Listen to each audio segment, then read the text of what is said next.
नमस्कार, बहुत स्वागत है आपका। आप देख रहे हैं सबसे बड़ा अखाड़ा। मैं हूं आपके साथ शिल्पा तोमर। भारतीय राजनीति में परिवारवाद की जड़ें बहुत गहरी हैं। राष्ट्रीय दलों के साथ ही क्षेत्रीय दल भी परिवारवाद से अछूते नहीं हैं। आज शायद ही कोई दल अपवाद के रूप में हो जिसमें वंशवाद की बेल ना फैली हो। लोक जनशक्ति पार्टी में चाचा पशुपति कुमार पारस और भतीजे चिराग पासवान के बीच विवाद ने फिर से परिवार में राजनीतिक विरासत को लेकर वर्चस्व की लड़ाई के सवाल को सामने रख दिया है। एलजेपी में चाचा पशुपति पारस की अगुवाई में चचेरे भाई प्रिंस पासवान समेत 5 सांसदों ने अलग गुट बना लिया है। ऐसे में चिराग पासवान के सामने राजनीतिक अस्तित्व का संकट आन खड़ा हुआ है। सियासत में विरासत की जंग के कई किस्से सामने आ चुके हैं। ये कोई पहली बार नहीं है। इससे पहले भी कई बार चाचा भतीजों में बगावत की खबरें सामने आई है। चाहे वो शिवसेना में बाल ठाकरे राज ठाकरे की बात कर ले, चाहे एनसीपी में शरद पवार अजीत पवार के बीच के विवाद की बात कर ले, या फिर समाजवादी पार्टी में शिवपाल यादव और अखिलेश यादव का विवाद भी काफी गरमाया था। वो भी आप लोगों को याद ही होगा। इसके अलावा आईएनएलजी में चाचा अभय चौटाला और भतीजे दुष्यंत चौटाला के विवाद से लेकर पंजाब में बादल परिवार के विवाद तक ने राजनीति में सुर्खियां बटोरी। तो सवाल वही कि जनता की सेवा का दम भरने वाले इन नेताओं पर परिवारवाद क्यों हो जाता है हावी। आज की चर्चा इसी मुद्दे पर अपने खास पैनल के साथ।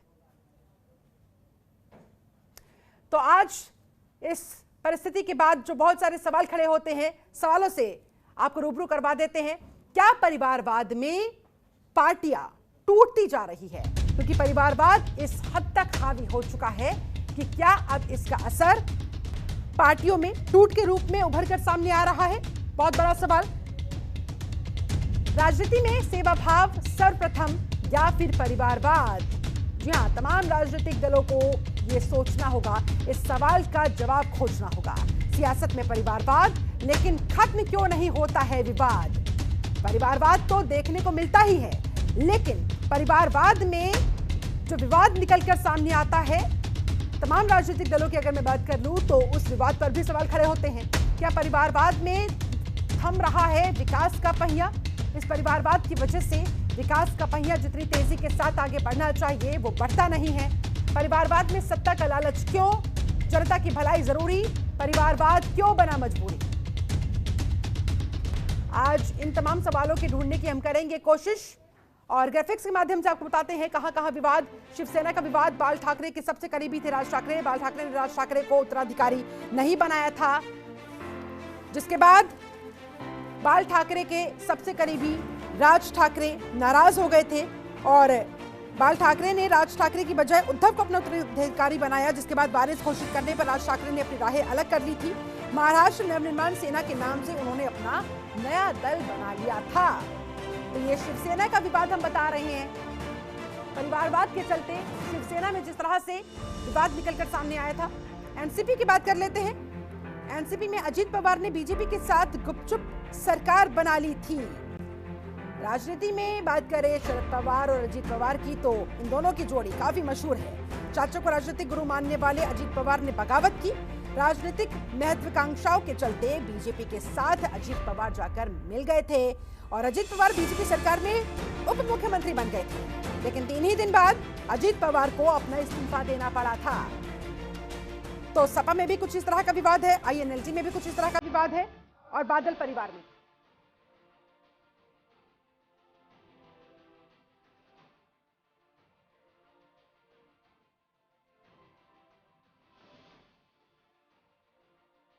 और चलिए करते हैं चर्चा की शुरुआत। हमारे साथ 2 खास मेहमान इस समय जुड़ चुके हैं। मेहमानों का मैं तारुफ आपसे करवा देती हूँ। हमारे साथ बीजेपी प्रवक्ता खेमचंद शर्मा जी जुड़ चुके हैं। बहुत बहुत स्वागत है सर आपका।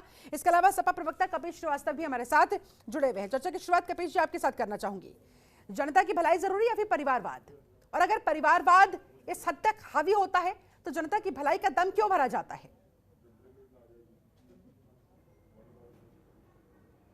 देखिए शिल्पा जी, सबसे पहले तो हम लोग को एक चीज ये समझना होगा कि हम लोग एक आजाद मुल्क में हैं जहां लोकतंत्र स्थापित है। हम लोग कोई राजतंत्र में तो है नहीं कि जहां परिवारवाद और उत्तराधिकार चलेगा।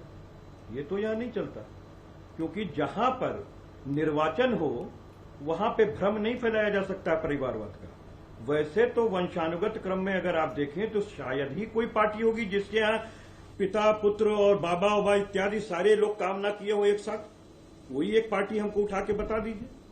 कि उनके यहाँ किसी नेता का लड़का नहीं काम कर रहा, या उनके पिता साथ में काम नहीं किए हुए, 3-3 पीढ़ियां रही हैं।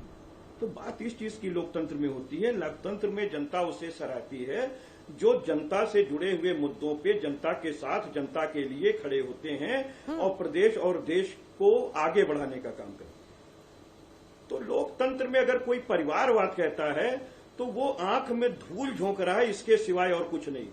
क्योंकि कोई भी सांसद बनता है, अगर कोई भी मेयर बनता है, कोई पार्षद बनता है, कोई सरपंच बनता है, कोई मुख्यमंत्री बनता है, कोई प्रधानमंत्री बनता है, सभी निर्वाचन है, सभी निर्वाचित होते हैं। और अगर आप किसी को थोपना चाहेंगे तो लोकतंत्र में थोपा नहीं जा सकता। लोकतंत्र में वही चलेगा जिसे जनता चुनेगी, और जब जनता चुन रही है, जहां निर्वाचन आ गया, वहां परिवारवाद किस बात का। और सबसे बड़ी बात यह है कि अगर किसी राजनीतिक घराने में जिन्होंने जनता की सेवा, जिनके दादा परदादा पिता पुत्र सभी, बहुत सीधी सी बात है कि माननीय शिवपाल यादव जी में और माननीय अखिलेश यादव जी में सिर्फ एक बात को लेकर के बात जो हुई थी वो थी कि हम शुचिता का यज्ञ करना चाहते थे। हम नहीं चाहते थे कि कोई बाहुबली हमारी पार्टी में आवे। और जब इस पर एका नहीं बना तो हमारी पार्टी के सारे नेताओं ने मिलकर, विधायकों ने मिलकर, और हमारे जो वर्तमान मंत्री थे वो, और कार्यकारिणी से लेकर के सबने राष्ट्रीय कार्यकारिणी का निर्वाचन हुआ, जिसमें श्री अखिलेश यादव जी, माननीय अखिलेश यादव जी को राष्ट्रीय अध्यक्ष चुना गया। इसमें तो कोई दो राय है ही नहीं। लेकिन परिवारवाद की वजह से को लेकर के पार्टी तो टूटी ना। तो हम लोगों ने तो ये परिवारवाद कहा ना, परिवारवाद है ही नहीं, इसे परिवारवाद कहां कहते हैं ना। बिल्कुल नहीं, बिल्कुल नहीं। अगर कोई चौथा भी जाता तो क्या आप इसे कहते कि परिवार टूट गया। अभी हमने त्रिस्तरीय चुनाव में भारतीय जनता पार्टी को उन जिलों में जो मंदिर संस्कृति के माने जाते हैं धूल चटा दी है, और समाजवादी पार्टी का कैडर उतना ही मजबूत सदैव रहा है। अगर किसी के चुनाव जीतने और चुनाव हारने से नेता, नेतृत्व और पार्टी के छोटे और बड़े होने का अगर आंकड़ा किया जाए तो इस लोकतंत्र में जनता के लिए ये अनुचित बातें हैं। क्योंकि जनता किसी को प्रतिनिधि चुनती है, उद्योग चलाने के लिए नहीं है। हमें सेवा भाव से हम आए हैं। अगर हमें जनता चुनेगी तो हम जनता के लिए सेवा का माध्यम बनेंगे। कि सेवा भाव के बीच में फिर सत्ता का लालच क्यों आ जाता है भाई? अगर चाचा भतीजा एक पार्टी में थे, बरसों से काम कर रहे थे, अचानक से राजनीतिक महत्वाकांक्षाओं के चलते, बात चाहे चाचा की हो चाहे फिर भतीजे की हो, किसी एक पक्ष की तरफ से जब अपनी राजनीतिक महत्वाकांक्षाएं पूरी करने की कोशिश की जाती है, दूसरे पक्ष को भाता नहीं है, विवाद हो जाता है, टूट पड़ जाती है। यही तो मेरा सवाल है कि आखिरकार क्यों ऐसा होता है? तो जनता की भलाई का दावा क्यों भरा जाता है फिर? शिल्पा जी, परिवार नहीं होती है पार्टी। पार्टी कार्यकर्ताओं और नेताओं से बनती है। किसी एक व्यक्ति की पार्टी नहीं होती है जो चाचा और भतीजा का उसमें कुश्ती खोजी है। ये तो एक एंगल है बात करने की। भाई रिश्ता आप तो किनारे रख नहीं देंगे, लेकिन जब आप पार्टी की बात करते हैं तो वहां नेता और नेता की बात होती है। माननीय शिवपाल यादव जी भी हमारे यहाँ के नेता थे और आज भी हमारे ही विधायक हैं। बात इस चीज की ना कहिए। बहुत सीधी सी बात, अगर हम लोग सत्ता लोलुप लोग होते तो आपको मालूम है कि इस समय तो सारे बाहुबली भारतीय जनता पार्टी के अंदर बैठे हुए हैं। हम लोगों ने तो पार्टी में शुचिता का यज्ञ इसीलिए किया था और मालूम था कि सत्ता पर हमारे प्रभाव पड़ेगा। हमने उसके बाद भी सत्ता की लड़ाई नहीं लड़ी, व्यवस्था परिवर्तन की लड़ाई लड़ी। आदरणीय अखिलेश यादव जी वो महान नेता हैं जिन्होंने इतनी बड़ी त्याग प्रदेश के अंदर किसी राजनीतिक दल में शुचिता का यज्ञ किया। किसी की हिम्मत और औकात हो तो करके देख ले अपनी पार्टी में। 150 से ज्यादा विधायकों पर भारतीय जनता पार्टी के उत्तर प्रदेश के अंदर संज्ञेय मामले हैं और 215 सांसदों पर। मिलाकर आपका कहना है कि समाजवादी पार्टी का परिवारवाद से कोई लेना देना है नहीं। 307 के मुल्जिम। ठीक है, खेमचंद शर्मा जी, देख लें अपने ऊपर। परिवारवाद को लेकर आप क्या सोचते हैं? परिवारवाद राजनीति में आज की तारीख में इतना हावी क्यों नजर आता है? और ताजा उदाहरण एलजेपी का हम देख ही रहे हैं। देखिए, परिवारवाद हमारी राजनीति में एक कह सकते हैं अभिशाप की तरह है। और कुछ पार्टियां बिल्कुल प्राइवेट लिमिटेड की तरह अपने ऑर्गेनाइजेशन को चलाती हैं, प्राइवेट लिमिटेड कंपनी की तरह अपने ऑर्गेनाइजेशन। हेलो, आवाज आ रही है आपको? आ रही है सर, बोलिए, कंटिन्यू योरसेल्फ। आवाज आ रही है आपको? देखिए, परिवारवाद हमारे देश की राजनीति के लिए एक अभिशाप की तरह है जी। बहुत सारे राजनीतिक दल अपने आप को प्राइवेट लिमिटेड कंपनी की तरह चलाते हैं। उसी परिवार का सदस्य अध्यक्ष बनता है, उसी परिवार का सदस्य महामंत्री बनता है, उसी परिवार के लोग MP बनते हैं, उसी परिवार के लोग मंत्री बनते हैं, MLA बनते हैं, और उसी के कारण भिन्न भिन्न प्रकार की समस्याएं होती हैं। जब उनके परिवार में नेक्स्ट जनरेशन आती है, जब आपसे मनमुटाव होता है, तो पार्टियां भी टूटती हैं। ये देश के लिए बहुत ही ज्यादा शुभ आप कह सकते हैं संकेत नहीं है। देश में जैसे डेमोक्रेसी है, वैसे ही राजनीतिक दलों में भी डेमोक्रेसी होनी चाहिए, जिससे किसी भी कार्यकर्ता को अध्यक्ष बनने का, किसी भी कार्यकर्ता को मंत्री बनने का, किसी भी कार्यकर्ता को MP बनने का, किसी भी कार्यकर्ता को MLA बनने का, किसी भी कार्यकर्ताओं को किसी भी पद तक पहुंचने की छूट होनी चाहिए, उनके पास मौका होना चाहिए। ऐसी जो प्राइवेट लिमिटेड कंपनी हैं, उनमें एक परिवार को छोड़ के बाकी कार्यकर्ता सिर्फ मेहनत करने के लिए हैं। उनको उचित आप कह सकते हैं सम्मान नहीं मिलता, उनके काम के अनुसार उनको सम्मान कभी भी नहीं मिलता। ऐसे दल उचित नहीं है। मैं तो ऐसा समझता हूं कि जल्द से जल्द ऐसे दलों का खात्मा होना चाहिए। डेमोक्रेटिक दल डेवलप होने चाहिए, यहाँ पे डेमोक्रेसी हो, इंटरनल चुनाव हो, कोई भी कार्यकर्ता कहीं तक पहुंचे, किसी भी कार्यकर्ता को किसी भी तरीके का काम करने की छूट हो, तो देश के लिए भी शुभ होगा और हमारे आप कह सकते हो डेमोक्रेसी के लिए भी एक अच्छा संकेत होगा। ऐसा होना चाहिए, लेकिन ऐसा होता नहीं है। यही दुख की बात है, यही विडंबना की बात है। राहुल जी, आपके पास आते हुए, परिवारवाद के बारे में आज हम बात कर रहे हैं। NCP के विवाद को देख लीजिए, शिवसेना के विवाद को देख लीजिए, सपा के विवाद को देख लीजिए, INLD के विवाद को देख लीजिए, बादल परिवार के विवाद को देख लीजिए। तमाम ऐसे उदाहरण हमारे सामने हैं। ये सियासत में विरासत की जंग की वजह से पार्टियां टूट की कगार पर क्यों पहुंच जाती है? आपका विश्लेषण इस पर क्या कहता है? देखिए, परिवारवाद के माध्यम से मुख्यतः जो ये मामला है, परिवारवाद के साथ साथ ये राजनीतिक वर्चस्व से जुड़ा हुआ मामला है। मान लीजिए चिराग पासवान के ही मामले में आखिर उनका भतीजा तो था ही, पार्टी का नेतृत्व तो संभाल रहा था, लेकिन फिर भी चाचा को क्यों सामने में फ्रंट फुट पे आके उन्हें कॉर्नर करना पड़ा? क्योंकि वो अब नेतृत्व चिराग पासवान से अपने जगह पे लेना चाह रहे थे। तो इसका मतलब है कि परिवारवाद के साथ साथ इसमें मुख्य जड़ है आपके वर्चस्व की लड़ाई। अभी जैसा कि भारतीय जनता पार्टी के जो प्रतिनिधि हैं, उन्होंने कई सारी चीज़ें यहाँ पे बोली, यहाँ पे कि भाई एक तरह से बड़ी अच्छी उन्होंने मंशा प्रकट की कि देश भर में जो है कि परिवारवाद समाप्त हो जाना चाहिए, इस तरह की पार्टियां समाप्त हो जानी चाहिए। अभी मैं भाजपा पे नहीं आ रहा हूँ, भाजपा के थोड़े सहयोगी दलों पे ही आ रहा हूँ। अभी अगर ये परिवारवाद के बारे में कह रहे हैं समाप्त हो जानी चाहिए, लेकिन अभी सरकार बनाने की बात हो तो पूरा शुभेंदु अधिकारी के पूरे परिवार को आप विलय करा लीजिए, उस सबों को पूरे अपने पार्टी में। अभी बिहार में जब सरकार बनाने की बात हुई तो देखिए वहाँ पे जो है जीतन राम मांझी के पार्टी को देखिए, जब समर्थन ले रहे हैं उनका, तो उनके वो पूरी तरह से परिवार आधारित पार्टी है। मुकेश सहनी की पार्टी को देख लीजिए, परिवार आधारित पार्टी है। तो अगर आप नैतिकता के ये उच्च मापदंड और ताकत रखते तो आप कह देते कि भाई हम इस तरह के पार्टियों का समर्थन नहीं लेंगे, हम जो इस तरह से परिवारवाद के उच्चतम स्तर के मापदंड पे चले गए। तो देखिए ये सब बातें कहने सुनने के लिए है, डिबेट में लोग कहते हैं, अभी तो पार्टी के भीतर की तो चर्चा ही नहीं कर रहा। लेकिन यथार्थ राजनीति में फिर सत्ता बनाना, किस तरह से हम सत्ता में रहें, सरकार बनाएं, वही प्रमुख उद्देश्य हो जाता है। चाहे साम दाम दंड भेद जैसे भी हो, उसमें फिर आप इन मान्यताओं के आधार पर किसी को अलग नहीं करते और किसी को स्वीकार नहीं करते। देखिए परिवारवाद की जो राजनीति रही है, इसके कुछ सफल उदाहरण भी हैं देश में, कुछ असफल उदाहरण भी हैं जहां पे पार्टियां टूट के बर्बाद भी हो गई हैं। अभी मान लीजिए हम लोग स्टालिन के उदाहरण को देखते हैं। DMK एक तरह से करुणानिधि ने बहुत लंबे समय से चलाया, वहां पे भी परिवार को लेके जब करुणानिधि जीवित थे तो उस समय से ही काफी ज्यादा जो है कि उथल पुथल का माहौल था कि कौन लेगा उनका विरासत। लेकिन उस पूरे मामले को स्टालिन ने काफी बेहतरीन तरीके से लिया और हम लोगों ने देखा कि किस तरह से वहां पे जनता ने जो है कि एक तरह से स्टालिन को काफी मात्रा में जो है कि वो वोट भी दिया और वो सत्ता में भी आए। तो मुख्य चीज ये है कि आप यहाँ पे जो समस्या बनती है परिवारवाद में, वो समस्या ये बनती है कि आप वर्चस्व की लड़ाई का मामला बनाते हैं। जैसे एक उदाहरण मैं दे रहा हूं, अब देखिए वहां पे परिवारवाद नहीं है। देखिए अगर हम लोग देखते हैं जहां पे गुजरात में जब माननीय प्रधानमंत्री जब वहां के मुख्यमंत्री होते थे, तो गुजरात के मुख्यमंत्री होने के दरमियान में वहां के RSS के साथ उनका तालमेल अच्छा नहीं था। वहां पे RSS के साथ वो एक तरह से बेमेल स्थितियों में थे। लेकिन उसके बावजूद भी RSS चूंकि आडवाणी जी के वर्चस्व को समाप्त करना चाहता था, इसलिए उन्होंने एक तरह से उनको प्रमोट किया। और हम लोगों ने देखा कि 2014 में मार्गदर्शक मंडल बना, बड़ा अच्छा लगा कि अनुभवी लोगों को एक मार्गदर्शक मंडल बना दिया गया है। भारतीय जनता पार्टी के प्रवक्ता बताएं कि आज तक कितनी बैठक हुई है मार्गदर्शक मंडल के साथ और उनके किन किन सुझावों को सरकार ने क्रियान्वित किया है।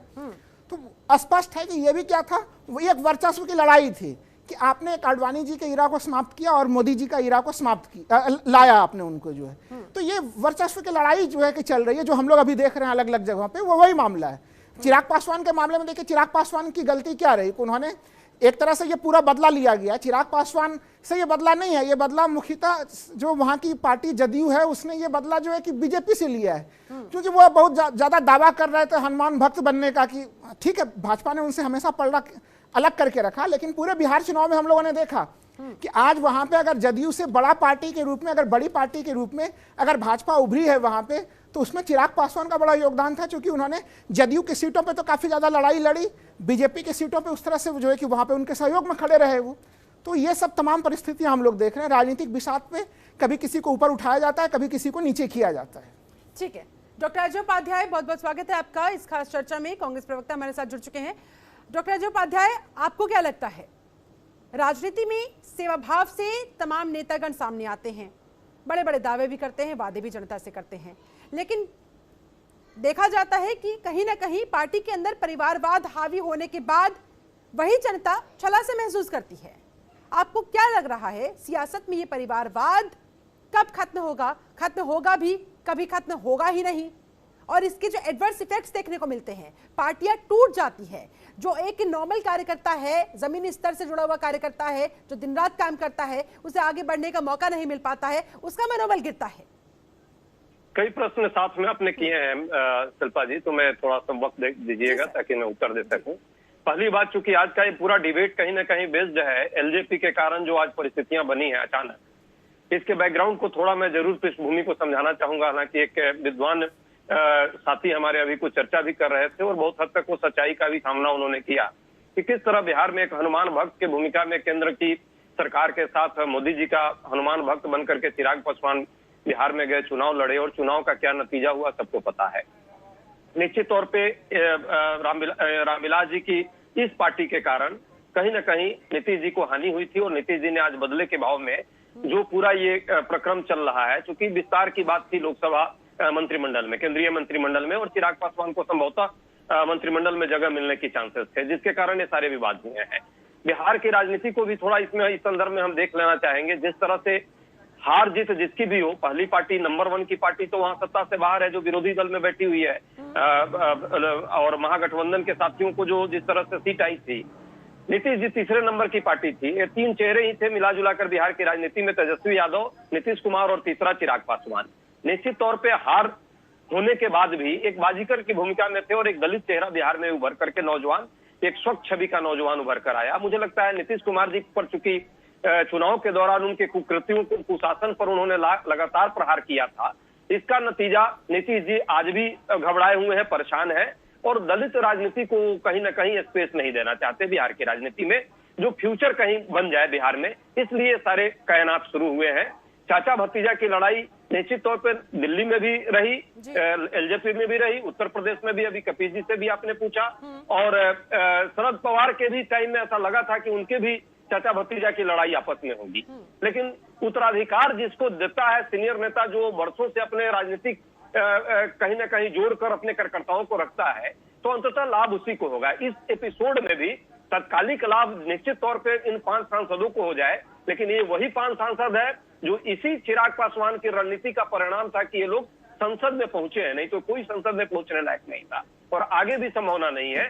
उत्तराधिकार रामविलास जी ने चूंकि चिराग पासवान को दिया है, इसलिए निश्चित तौर पर लाभ कहीं ना कहीं जनता के उसमें चिराग पासवान को ही मिलेगा।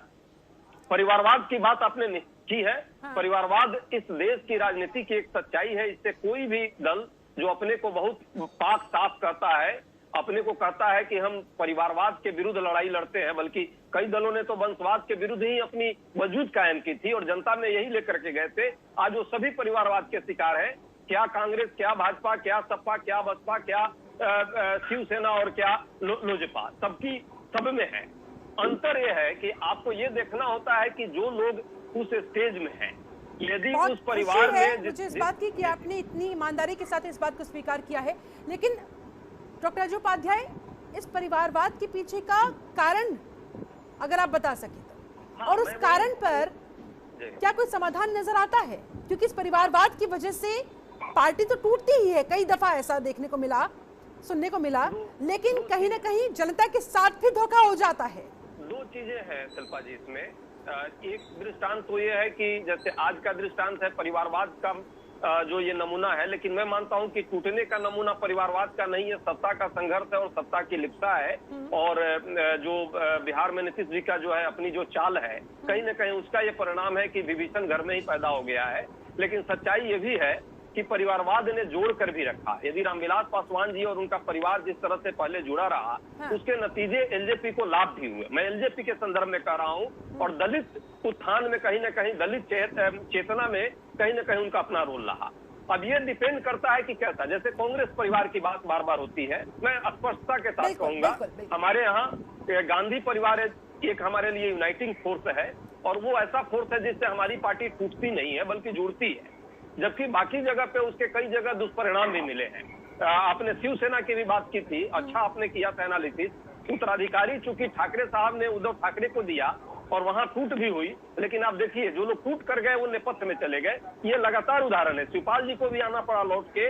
उसी तरह जो है एलजेपी में भी जो टूट हुई है उसमें भी कहीं ना कहीं फिलहाल लाभ जरूर दिखेगा, लेकिन जब जनता की अदालत में लोग जाएंगे तो मुश्किल है। 10 सेकेंड जहां तक कहा इसका क्या निदान है, मैं मानता हूं कि देश की जनता चूंकि एक परिवार से जो जुड़ा रहता है, परिवार की राजनीति की एक पहचान हो जाती है, उसके कारण लोगों में भी वो जानने में आसान उसको होता है। और कहीं ना कहीं देश की, इस भारत की जो राजनीतिक संस्कृति है, मैं पॉलिटिकल कल्चर की बात कर रहा हूं, उसमें एक तरह से ये एज मिल जाता है उन लोगों के लिए। लेकिन हमको ये ध्यान रखना होगा कि इसी के साथ मेरिट को भी हम बढ़ाएं, और मेरिट को जब तक हम नहीं बढ़ाएंगे तब तक ये लेजिटिमेसी परिवार को भी नहीं मिलती है।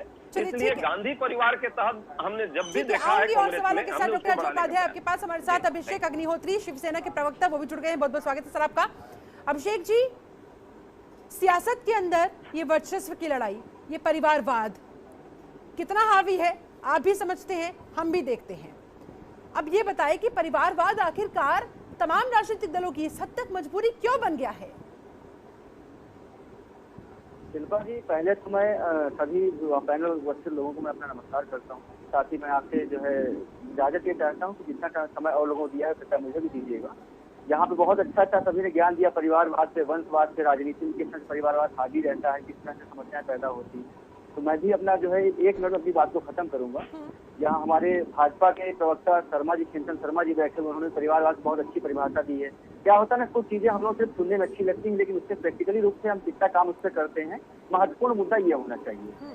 जिस भाजपा ने आज परिवारवाद के ऊपर जो है इतना बड़ा लंबा बखान चिंतन शर्मा जी दे रहे हैं, उनके पार्टी के अंदर कितना इस तरह से परिवारवाद हावी है, ये चिंतन शर्मा जी बहुत अच्छे जानते होंगे। दूसरी बात यह है शिल्पा जी, मैं दर्शकों का ध्यान इस तरफ बताना चाहता हूँ, ये कोई आवश्यक नहीं होता है कि किसी राजनीतिक परिवार में पैदा हुआ व्यक्ति राजनीतिक रूप से परिपक्व नहीं हो सकता। राजनीतिक रूप से परिपक्व व्यक्ति कहीं भी हो सकता है, चाहे राजनीतिक परिवार में पैदा हो या कहीं और जगह से आया हुआ व्यक्ति। ये उसका अभिशाप उसको नहीं हो सकता कि राजनीतिक परिवार में पैदा हो गया, उसके बाप दादा राजनीतिक पर्सनालिटी थे, तो इसका मतलब उसका खामियाजा उसको इस तरह से भुगतना पड़े कि परिवारवाद का संदेश न जाए। इसके लिए उसकी योग्यता है कि उसको भी हम रिप्रेजेंट आगे न करें, उसको आगे न बढ़ाएं, ऐसा नहीं संभव है। राजनीतिक व्यक्ति कहीं भी पैदा हो सकता है, कहीं भी व्यक्ति योग्य हो सकता है। दूसरी बात, जैसे बहुत अच्छी बात किसी मित्र ने हमारे कही थी कि जनता का मैंडेट होता है, जनता चुन के भेजती है। तो अगर जनता चुन के भेजती है किसी को, तो वो परिवारवाद फिर कहीं कहीं उससे हमें न चर्चा करके हमें उसके सेवा वहाँ पे काम करना चाहिए। जैसे कि हमारी राजनीतिक पार्टी जैसे शिवसेना का भी जो है कई लोगों ने जिक्र किया यहाँ पे, तो शिवसेना पार्टी में परिवारवाद की बात यदि कह रहे हैं आप लोग, तो देश में कौन सी ऐसी पार्टी है जो इस चीज से अछूती है? कोई पार्टी सिंगल नहीं बता दी जो परिवारवाद से कोई अछूती नहीं है, लेकिन मजबूरी क्या है आखिरकार, इससे ऊपर क्यों नहीं उठा जा सकता? शिल्पा जी, जल्दी से सर, फिर मुझे ब्रेक भी लेना होगा। चिंतन शर्मा जी का ध्यान उत्कृष्ट करना चाहता हूँ, जो बहुत अच्छी बात अभी परिवारवाद से बोल रहे थे चिंतन शर्मा जी, कि परिवारवाद जो है सिर्फ जो है कांग्रेस में है, शिवसेना में है या अन्य दलों में है, सपा में है, भाजपा में नहीं है। तो उनका मैं इस चीज पे मैं ध्यान स्पष्ट करना चाहता हूँ कि रविशंकर प्रसाद जी हो, आपके गृह मंत्री के राजनाथ सिंह जी के बेटे जो है आपके वो हो, ये लोग किस परिवारवाद से आते हैं? या आपके इस तरह कई उदाहरण पेश है। यहाँ चिराग पासवान जी के चाचा जो हैं वो न चुने हुए एमएलए थे, न चुने हुए एमपी थे, उसके बावजूद भी वो मंत्री बनाए गए। इस तरह के कई उदाहरण आपको भाजपा में मिलेंगे। लेकिन परिवारवाद का मतलब शिल्पा जी, मैं सिर्फ इतनी बात जरूर कहना चाहता हूँ कि परिवारवाद किसी राजनीतिक परिवार में पैदा होना किसी राजनीतिक योग्य व्यक्ति के लिए अभिशाप साबित नहीं हो सकता। वर्चस्व की लड़ाई की, जिस वजह से पार्टियां तक टूट जाती हैं। बहुत सारे सवाल हम पूछ रहे हैं, राजनीति में सेवा भाव सर्वप्रथम या फिर परिवारवाद, सियासत में परिवारवाद, लेकिन ये विवाद खत्म क्यों नहीं होता है? क्या परिवारवाद में विकास का पहिया थमता जा रहा है? परिवारवाद के चक्कर में सत्ता का जो लालच है वो क्यों बढ़ता नजर आता है, और उसका असर फिर सीधे तौर पर पार्टी पर क्यों दिखाई देता है? आज इन्हीं तमाम सवालों के जवाब ढूंढने की हम कर रहे हैं कोशिश। हमारे साथ एक पूरा खास पैनल जुड़ा हुआ है। एक बार फिर से पैनल के पास जाते हुए ब्रेक पर जाने से पहले अभिषेक अग्निहोत्री ने जो सवाल उठाया था बीजेपी के संदर्भ में, जो बात कही थी, उस पर खेमचंद शर्मा जी जवाब देना चाह रहे थे। शर्मा जी, जल्दी से आपका जवाब, उसके बाद चर्चा को आगे बढ़ाते हैं।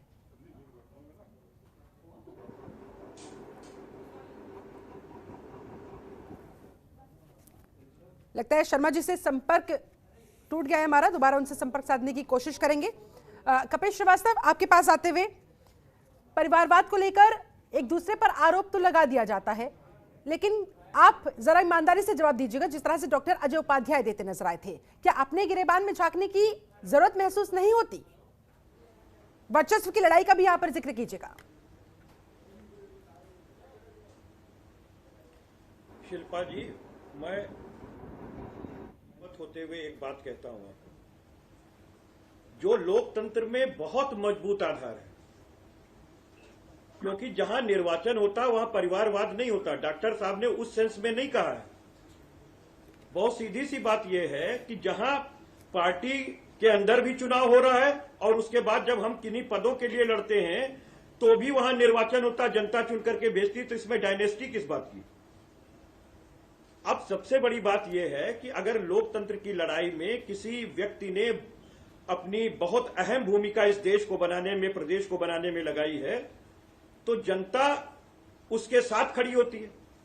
अब दिक्कत इस बात की है कि एक डॉक्टर का बेटा डॉक्टर हो जाए, एक सेना के अधिकारी का बेटा सेना का अधिकारी हो जाए, हाँ। एक अभिनेता का लड़का अभिनेता हो जाए, तो वहां परिवारवाद नहीं होता है। लेकिन एक राजनीति का व्यक्ति जो 24 घंटे देश के लिए, प्रदेश के लिए, अपने जिले के लिए, नगर के लिए लड़ाई लड़ता है और देश और प्रदेश के विकास की लड़ाई लड़ता है, उसके पुत्र जो कि अगर गर्व में भी होगा तो वो भी सुनेगा, उन्हीं चीजों को सुनेगा कि कैसे सेवा किया, कैसे पार्टी के लिए काम किया, कैसे लोकतंत्र की भलाई की, और उसे आप सेवा में नहीं आने देंगे साहब। ये तो कोई बात नहीं है। और पार्टी के अंदर कोई भी पार्टी हो, सबके यहां लोकतंत्र है कि सब लोग चुन करके ही भेजते हैं, और अगर चुन के नहीं भेज रहे होते तो किसी का राष्ट्रीय अध्यक्ष नहीं बनता। भाई आडवाणी जी बहुत सीनियर लीडर थे, आखिर प्रधानमंत्री, लेकिन परिवार से बाहर के व्यक्तियों के लिए ऑप्शंस बहुत लिमिटेड नहीं हो जाते क्या? नहीं, बिल्कुल नहीं है, बिल्कुल नहीं है। मान लीजिए कि उत्तर प्रदेश में अगर समाजवादी पार्टी के 300 विधायक चुने गए, तो 300 पदों पे जो है वो किसी एक परिवार का व्यक्ति होगा क्या? या मान लीजिए 50 मंत्री हैं, तो 50 मंत्री में 50 मंत्री एक ही परिवार का होगा क्या? वो नहीं संभव है। देखिए, ये बरगलाने के लिए है, ये देश को भ्रम में डालने के लिए, ताकि देश के अंदर विकास की बात कोई न करे। माननीय अखिलेश यादव जी ने जितना काम इस उत्तर प्रदेश के अंदर किया, आज कोरोना काल के अंदर उसी एम्बुलेंस को इन्होंने यूज किया। हमारे उन्हीं बनाए हुए तमाम अस्पतालों को, चाहे लखनऊ के अंदर कैंसर हॉस्पिटल हो, गोरखपुर के अंदर बाल चिकित्सा संस्थान हो, एम्स के लिए गोरखपुर में जो ओपीडी चल रही है उसके अंदर जो है 800 करोड़ रुपए की भूमि अखिलेश यादव जी की सरकार ने दिया था। और गाजियाबाद के अंदर जो डिस्ट्रिक्ट हॉस्पिटल बना, सिद्धार्थनगर के अंदर बना, आजमगढ़ के अंदर बना, वो सब तो हमारे सरकार की देन थी। पीएससी और सीएससी जो मुसलसल सरकारें चली सबने दी, इन्होंने क्या दिया प्रदेश को? ठीक है, तो सबसे बड़ी बात यह है कि हमारे इंफ्रास्ट्रक्चर पे यही ये काम करते हैं। खेमचंद शर्मा हमारे साथ जुड़ चुके हैं एक बार फिर से। ठीक है शर्मा जी, और पूर्ववर्ती आवाज मिल पा रही है मेरी? को घोल करके पी ले, लगता है दोबारा संपर्क उनसे कट गया है। ठीक है, राहुल लाल, आप क्या कहेंगे? कपिल श्रीवास्तव की अपनी बात सुनी, किस हद तक वैलिड लगती है? ठीक है, मैं बार बार मैं कह रहा हूं कि परिवारवाद एक ऐसी चीज है जो कि भारत में जो भी पार्टी ये दावा करती है कि हम परिवारवाद से ग्रस्त नहीं है, ये यूनिवर्सल है। एक देखिए, इसको एक समस्या तो है ये, क्योंकि देखिए इक्वल प्लेटफॉर्म जो राजनीति में सबों को मिलना चाहिए, हाँ। उसका रास्ता ये थोड़ा बंद तो जरूर करता है। लेकिन हाँ, ये बात से भी मैं सहमत हूं कि कोई किसी परिवार विशेष में जन्म ले ले तो उसके कारण से उसके राजनीतिक योग्यताओं का देश के लिए उसका प्रयोग ना हो, ऐसी भी स्थिति नहीं हो सकती। देखिए, हम लोगों को दो चीज समझना पड़ेगा यहाँ पे ये बात तो सही है जो अभी कह रहे थे कपिल जी कि भाई जनता लास्ट में निर्वाचित करती है। हमारे यहाँ पे एक तरह से संसदीय निर्वाचन प्रणाली है, निर्वाचन तो होता है, लेकिन हाँ दलों के भीतर, चाहे कोई भी दल हो, दल के भीतर जो आंतरिक जो लोकतंत्र है, वो चाहे बीजेपी जितना दावा कर ले, चाहे वो दूसरी पार्टियां दावा करें, भारतीय एक तरह से संस्कृति में हम लोग कह सकते हैं कि दलों के भीतर जो है कि आंतरिक लोकतंत्र का अभाव है। ये नहीं है, ये जिस रूप में होना चाहिए ये यूनिवर्सली ये हर कोई स्वीकार करेगा। जैसे एक उदाहरण के रूप में मैं बार बार कहता हूं मैं कि भले ही आज जेपी नड्डा हम लोग के जो है कि भारतीय जनता पार्टी के राष्ट्रीय अध्यक्ष हैं, लेकिन क्या उनकी वही शक्तियां हैं जो कि अमित शाह की शक्तियां हैं? वो अभी भी सारा निर्णय वहां से प्रभावित होकर लेता है। बीजेपी के लोग खंडन करते हैं, लेकिन सब लोग जानते हैं इसको। तो ये इस प्रकार की स्थितियां बनी हुई हैं। तो ऐसे में लोग जो है कि स्पष्ट रूप से अपने शक्तियों का अपने अगले पीढ़ी के लिए प्रयोग भी कर देते हैं। कई लोग तो इससे जो इक्वल प्लेटफॉर्म होता है वो प्रभावी जरूर होता है, लेकिन फिर भी योग्य लोग जो निकलते हैं उस वहां के उस व्यवस्था से भी निकलते हैं, तो वो देश को काफी कुछ दे देते हैं। इसमें मुख्य रूप से जिम्मेवारी देखिए, जब एक अभी तो हमें इसका कोई समाधान नजर नहीं आ रहा है। जो आप पूछ रहे हैं कि समाधान क्या होगा इसका, समाधान देखिए राजनीतिक दलों की तरफ से आने की इसमें मैं कोई उम्मीद नहीं करता हूं। समाधान एक तरह से जनता को ही लेना पड़ेगा, और वो इस आधार पर कि वो व्यक्तियों का मूल्यांकन उनके कार्यों के आधार पर ही करें, ठीक है, उनके पारिवारिक पृष्ठभूमि के आधार पर वो ना करें।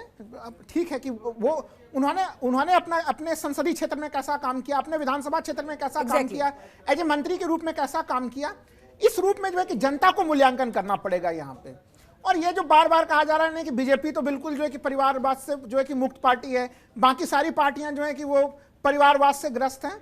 मैं अभी कुछ ही समय पहले जो है कि मैं बनारस गया था, संयोगवश चूंकि बड़े बड़े उदाहरण तो यहाँ पे सभी लोगों ने रख दिए। यहाँ पे 80 घाट पे गया हुआ था, वहां के जो अभी विधायक हैं वो बीजेपी के हैं, उनके माताजी और उनके पिताजी भी उसी जगह से बीजेपी के विधायक रह चुके हैं। तो अब इसको परिवारवाद ना कहें। तो निचले स्तर से लेकर ऊपर स्तर तक सभी पार्टियों में इस तरह के आप चीजें देखेंगे। एक उदाहरण दिया है मैंने जनता को समझाने के लिए कि निचले स्तर से लेकर ऊपर स्तर तक इस तरह के उदाहरण हम लोगों को दिखते हैं। बीजेपी तो नकारती है कि भाई परिवारवाद नाम की तो कोई चीज ही हमारी पार्टी के अंदर नहीं है। हालांकि इसका जवाब देने के लिए खेमचंद शर्मा जी हमारे साथ अभी मौजूद नहीं है, टेक्निकल एरर की वजह से उनका संपर्क बार बार कट रहा है।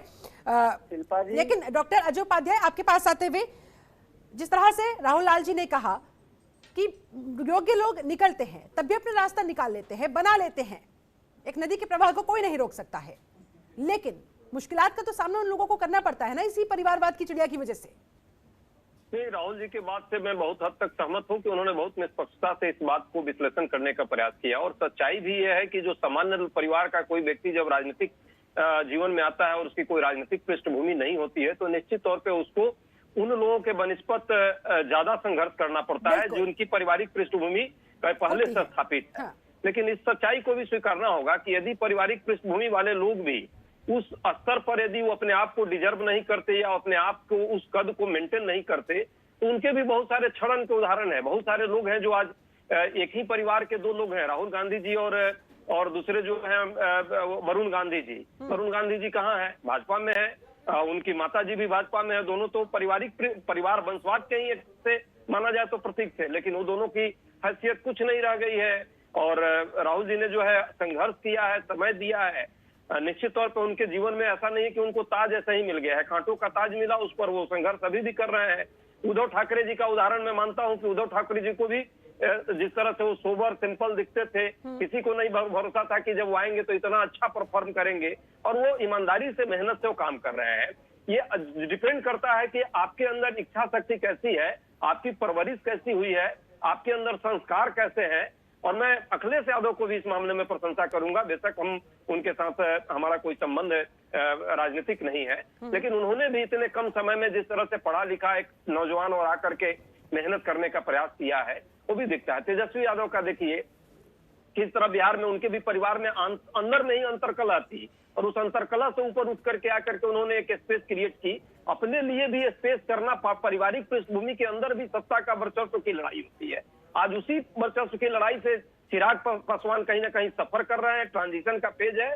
लेकिन ये भी सच्चाई है, लीडरशिप जो इससे पहले वाली पीढ़ी जो उस लड़ाई लड़ती है ग्राउंड में, चाहे वो लालू यादव जी लड़े हों, रामविलास पासवान जी लड़े हों, मुलायम सिंह यादव जी लड़े हों या बाल ठाकरे जी लड़े हों, तो उन लोगों के द्वारा जो उत्तराधिकारी अपने समय में चिन्हित किया जाता है, अंततः जनता और पार्टी का संगठन उन्हीं के साथ होता है। और अंतिम विजय पार्टी संगठन के अंतरकलह में भी उन्हीं को मिलती है, वही उदाहरण मैं चिराग पासवान पर भी लागू करता हूं। चाहे जितनी भी विवादें हों, सत्ता का जो भी आपस का अंतरकला हो, लेकिन अंततः हार और जीत जो भी होगी, लेकिन लाभ जो है अंततः इसमें चिराग पासवान को मिलेगा। ठीक है सर, इसी बीच हमारे साथ एक और मेहमान जुड़ गए हैं। हमारे साथ बीजेपी नेता रमाकांत मिश्र जुड़ चुके हैं। खेमचंद शर्मा जी के साथ कुछ टेक्निकल एरर आ रहा था, इसलिए उनसे संपर्क हो नहीं पा रहा था। रमाकांत जी, बहुत स्वागत है आपका इस चर्चा में। आपके पास एक सीधे सवाल के साथ आते हुए, आप लोग तमाम अन्य दलों पर, खासतौर पर कांग्रेस पर परिवारवाद का खुलकर आरोप लगाते हैं, लेकिन कहा जा रहा है कि भाई आपकी पार्टी खुद इससे अछूती नहीं है, आप खुद इसे कंट्रोल नहीं कर पाए अपनी पार्टी के अंदर।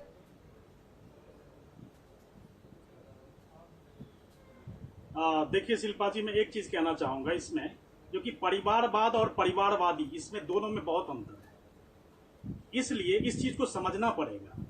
ठीक है, हम जो कह रहे हैं बिल्कुल हम उसके ऊपर में अड़े हुए हैं, अडिग हैं, इसमें कोई दो मत नहीं है, लेकिन जहां तक बात है परिवारवाद और परिवारवादी की, उसमें बहुत अंतर है।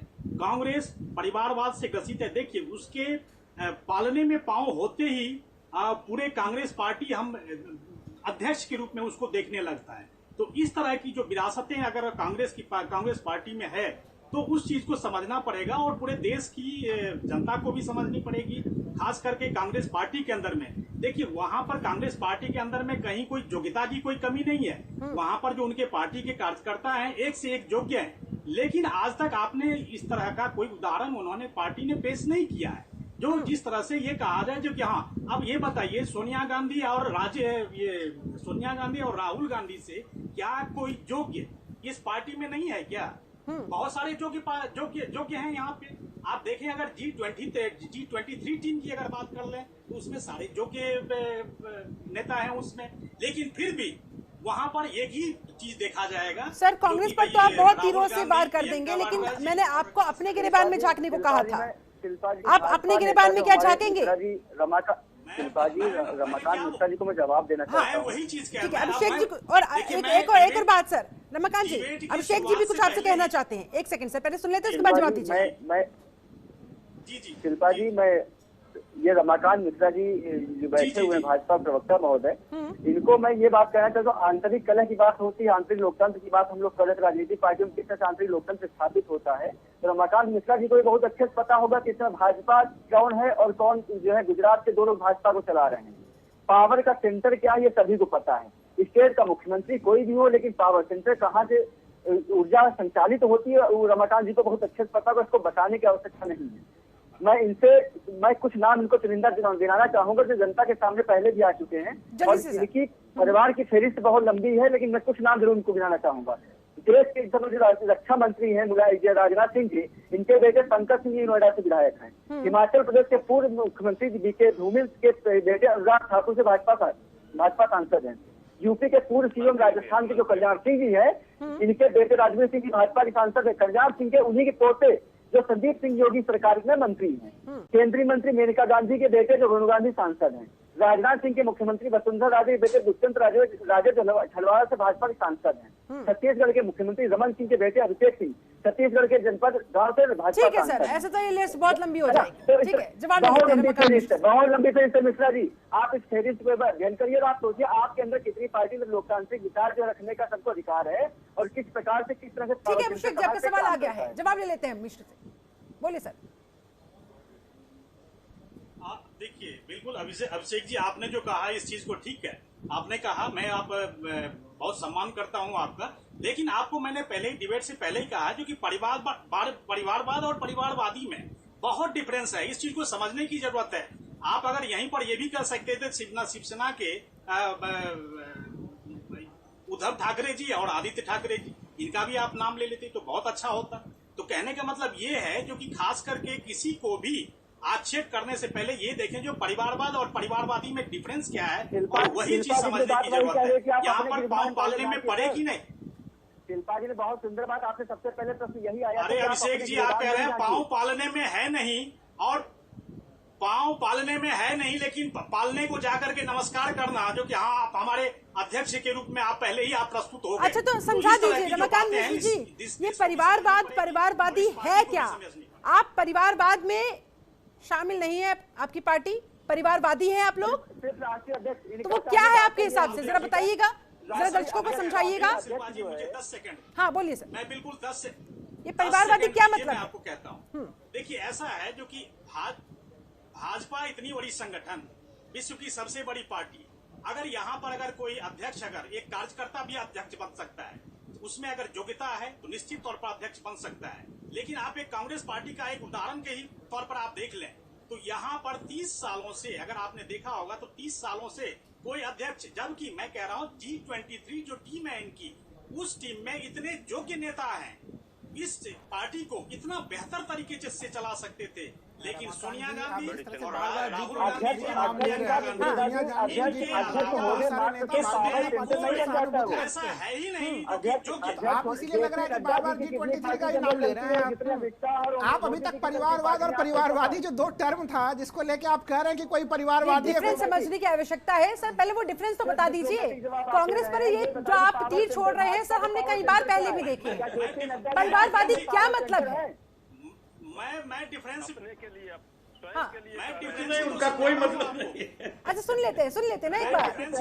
समझा रहा हूँ शिल्पा जी। हाँ बोलिए सर, जल्दी से सर, समय की कमी है, मुझे फाइनल कमेंट भी लेने होंगे। समझाने की कोशिश कर रहा हूँ। हाँ मैं कह रहा हूँ जो कि इस चीज को समझने की जरूरत है। मैं ये नहीं कह रहा हूँ जो कि भाजपा में नहीं है, बिल्कुल है, जिनके पिता हैं उनके पुत्र भी हैं।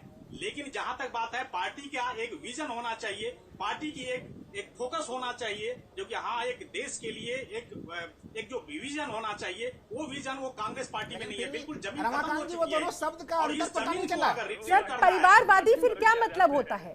चलिए परिवारवाद तो हम सबको पता है क्या होता है, वादी क्या मतलब है?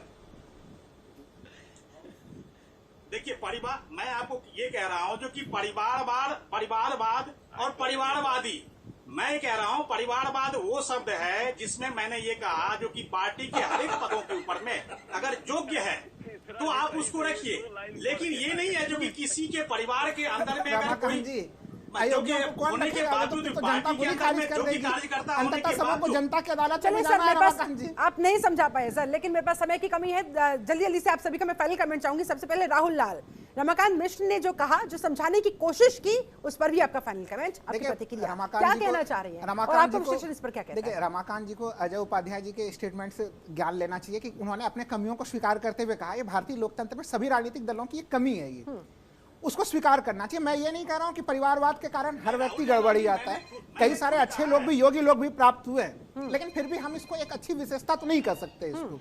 तो इसलिए इसके ऊपर जितना कोई अंकुश लगा सके और नए लोगों को जितना आप नवीनता के साथ अपने पार्टी में नए युवाओं को मौका देंगे, उतनी ही पार्टी समृद्धि होगी और देश भी समृद्ध होगा। बिल्कुल ठीक है। कपिल श्रीवास्तव, आपका फाइनल कमेंट परिवारवाद को लेकर, वर्चस्व की लड़ाई को लेकर, सत्ता की लालच को लेकर, अब हमारे देश की राजनीति आगे किस तरफ बढ़ती हुई नजर आ रही है? हमारे मित्र जो है वाद और वादी में अंतर नहीं बता पाए। हमको लगता है वो प्लेंट और प्लेंटिफ की बात कर रहे हैं शायद कि वाद पत्र और वादी जो उसका पत्र को लाने वाला होता है, ये बता नहीं पाए। मैं दूसरी बात एक बात कहता हूं कि वही बात मैं कह रहा हूं कि लोकतंत्र के अंदर जहां निर्वाचन छुपा है वहां परिवारवाद नाम की चीज नहीं होती है। देश के विकास के लिए राजनीति होनी चाहिए और सकारात्मक होनी चाहिए, प्रदेश के विकास के लिए होनी चाहिए और सकारात्मक होनी चाहिए। उसमें आप डायनेस्टी मत खोजिए, उसमें यह खोजिए कि आखिर क्या बात है कि उस परिवार ने इतना राजनीतिक रूप से संघर्ष किया, देश के लिए काम किया, तब ना आज उसका बच्चा भी संघर्ष कर रहा है और लोग उसको जिता रहे हैं और बना रहे हैं। इसमें दिक्कत क्या है? वो तो देश को आगे बढ़ाने के लिए कर रहा है, इसमें वाद और वादी नहीं खोजना चाहिए। यही भ्रम फैलाते हैं, इसीलिए जीडीपी माइनस में है 7 पॉइंट और 23% की बेरोजगारी दे दी है। इसी तरीके से भ्रम फैला करके दिए। ठीक है। और मैं आपको कह रहा हूं कि चिराग पासवान जी को हनुमान की तरह यूज करा करके और इन्होंने बकायदा बकेट में फेंक दिया है उनको तड़पने के लिए। और ये इनकी बड़ी गंदी राजनीति है, जो इन्होंने महाराष्ट्र में किया था, जो पंजाब में किया था, आज वही बिहार में उसी व्यक्ति के साथ कर रहे हैं जिस व्यक्ति ने इनका साथ दिया और जेडीयू को नीचे लाने का काम किया था ताकि भाजपा का कद बड़ा हो जाए और भारतीय जनता पार्टी का मुख्यमंत्री बने। लेकिन बार्गेनिंग ऐसी फंस गई कि नहीं बना पाए, आज दोनों ही उनको बकेट में ले जाकर के फेंक दिए। ठीक है, डॉक्टर अजय उपाध्याय आपके पास आते हुए, क्योंकि पुत्र मोह का सबसे ज्यादा आरोप आप ही की पार्टी पर लगता आया है, आप क्या कहना चाहेंगे? सेवा भाव और परिवारवाद में से परिवारवाद को पीछे छोड़कर सेवा भाव कब आगे आएगा? देखिए, सेवा भाव की जहां तक बात हो तो सबको पता है कि गांधी परिवार के इंदिरा जी, राजीव जी शहीद हुए थे और नेहरू जी ने जिस तरह से इस देश की सेवा की और जिस तरह से ये बाकी लोग भी सेवा करते रहे पिछले 10 साल में, तो प्रधानमंत्री चाहती तो सोनिया गांधी जी बन जाती, लेकिन प्रधानमंत्री उन्होंने किसी और को चुना। ये निश्चित तौर पे कहीं ना कहीं उनका उदारता और उस परिवार की कहीं ना कहीं बड़ी एक सहनशीलता है। जहां तक बात अभी मिश्रा जी ने की है कि कांग्रेस में कब चुनाव नहीं होते हैं, मैं भाजपा से पूछूंगा, भाजपा को भी बताना चाहिए कि कब हुआ था चुनाव। याद है जो चुनाव इलेक्शन से उनके अध्यक्ष का चुनाव हुआ हो, पार्टी के अंदर भी कोई इलेक्ट्रॉल पॉलिटिक्स हुई हो। मेरा कहना है कि राजनीतिक दृष्टि से हम लोग देखें तो सभी पार्टियों को चाहिए कि लोकतांत्रिक प्रक्रिया में आकर के पार्टियों के अंदर भी एक लोकतंत्र की स्थापना हो और चुनाव की प्रक्रिया ईमानदारी से हो। लेकिन ये दुर्भाग्य है राजनीति का भी, भारतीय राजनीति का भी, और ये सच्चाई सबको स्वीकार लेना चाहिए। इस सच्चाई के साथ जनता के अदालत में हम सब जाते ही हैं, जनता निर्णय भी करती है, अच्छे लोगों को जगाना, अच्छे लोगों को जगाना। जल्दी से सर। शिल्पा जी, सबसे पहले आपने बहुत अच्छी बात ये कही कि राजनीतिक सुचिता की बात आप कर रही हैं। किसी भी पार्टी के जब कोई निर्माण होता है उस पार्टी का अपना संविधान लिखा जाता है, अपने संविधान के आधार पर पार्टी जो है एक विजन के साथ आगे बढ़ती है। Exactly. उस विजन के परिदृश्य जो भी व्यक्ति आगे आते हैं, जो लोग सक्षम होते हैं, उन पार्टियों के नेतृत्व की क्षमता उनको कमान दी जाती है। सबसे पहले। दूसरी बात, मैं अपनी पार्टी की बात यदि करूँ तो हमारी शिवसेना पार्टी में बाला साहब ठाकरे की नीतियां ये थी कि 80% जो जनसेवा प्लस 20% राजनीति की बात वो करते थे। हमारी शिवसेना पार्टी में आप ये देखेंगी कि एक ऑटो ड्राइवर, एक सब्जी चलाने वाला, रिक्शा चलाने वाला भी व्यक्ति विधायक बन के बैठा है, काबीना मंत्री बना हुआ बैठा हुआ। कई उदाहरण मैं आपको ऐसे दे सकता हूँ। हमारे यहाँ कई ऐसे नेता हैं जिनका राजनीतिक बैकग्राउंड कुछ था ही नहीं। और जब बात भाजपा की आप कर रही है तो हमारे लखनऊ के सांसद एक सीट से हैं, उनके ही परिवार के खुद सांसद है, तो उनकी पत्नी जो है वो विधायिका बन के बैठी हुई है और यहाँ तक कि पार्षदी और जिला पंचायत सदस्य को भी नहीं बख्श रहे हैं। वो उस सीट को भी कब्जा चाहते हैं। राहुल, आपका फाइनल 10 सेकंड सर, बस एक लाइन में। मैं इसमें एक चीज यही कहूंगा कि इसमें राजनीतिक दलों को अपने तरफ से भी कदम उठाना चाहिए और साथ ही साथ जनता को भी सूक्ष्मता से मूल्यांकन करना चाहिए। एक चीज और जो कि देखिए, ये मामला मूलतः सत्ता संघर्ष से जुड़ा हुआ है। यहाँ पे सभी पार्टियों के लोग हैं। हम लोगों ने देखा है कि किस तरह से महाराष्ट्र में जब चुनाव हुए तो जनता ने किस गठबंधन को वोट दिया, बिहार में जब चुनाव हुए तो किसको वोट दिया और कैसे परिवर्तन हो गए। तो ये सब इतनी ज्यादा भारतीय राजनीति में गड़बड़ियां हैं कि वैसे में परिवारवाद के ऊपर तो कोई ध्यान देता ही नहीं है यहाँ पे, और उसको एक तरह से स्वीकार्य स्थिति में स्वीकार कर लिया। चलिए, बहुत बहुत शुक्रिया। मेरे पास समय बस इतना ही था। आप सभी मेहमानों ने समय निकाला, इस खास चर्चा में शामिल हुए, आप सभी का बहुत बहुत धन्यवाद। तो कुल मिलाकर मसला चाहे वर्चस्व की लड़ाई का हो, मसला चाहे सत्ता को पाने का हो, मसला चाहे परिवारवाद के हावी होने का हो, कुल मिलाकर जनता का नुकसान नहीं होना चाहिए, देश के विकास का पहिया नहीं थमना चाहिए। खबरों के निष्पक्ष विश्लेषण के लिए सब्सक्राइब करें Jantantra TV and press the bell icon. Never miss any update.